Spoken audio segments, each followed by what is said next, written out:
Hello friends, already మనకైతే పుదీనా చట్నీ పచ్చడి సూపర్ అండి. ఉప్పు ఉప్పు కారం పులుసు అన్నీ సూపర్ అదిరిపోయింది. ఒక ముద్ద కలుపుతా.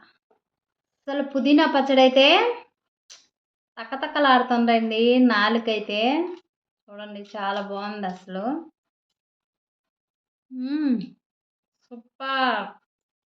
పుదీనా పచ్చడి వంకాయ తాలింపు గుమగుమలాడుతుందండి పుదీనా పచ్చడి అయితే.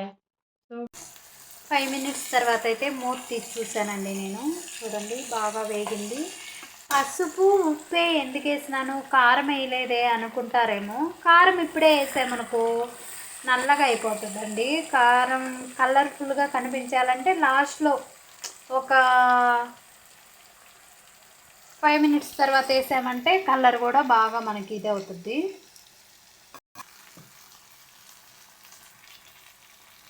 ఈ టైంలో అయితే మనకి కారం మీకు ఎక్కువ కావాలంటే స్పైసీగా కొంచెం కూడా ఎక్కువ వేసుకోవచ్చు. నేనైతే ఒక స్పూన్ వేస్తున్నాను కారము. ఈ టైంలో మనం కారం వేసుకుంటే కలర్ మారకుండా చేంజ్ అవ్వకుండా నల్లగా అవ్వద్దు కదా, అందుకు నేను ఇప్పుడు వేస్తున్నాను.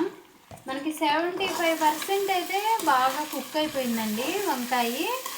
ఇప్పుడు అయితే కారం వేసాను కదా, ఉప్పు కూడా నేను వేసిందే సరిపోయింది. ఏం వాటర్ కూడా వేయకూడదండి, చాలా సింపుల్. బ్యాచిలర్స్ కానీ ఎవరైనా సరే చాలా సింపుల్గా చేసుకోవచ్చు వంకాయ తాలింపు అయితే. పోపు వేసిన తర్వాత ఒక 10 మినిట్స్ సిమ్లో పెట్టామంటే బాగా కుక్ అయిపోయింది. ఇప్పుడైతే ఇంకా నేను కారం వేసాను కదా, కారం కూడా వంకాయకి పట్టాలనేసి సిమ్లోనే పెట్టేసి మూత పెట్టుకుంటున్నాను ఒక 5 నిమిషాలు. 5 నిమిషాల తర్వాత నేను తీసి చూపిస్తాను, ఓకేనా. ఆల్మోస్ట్ మనకి అయిపోయిందండి వంకాయ అయితే.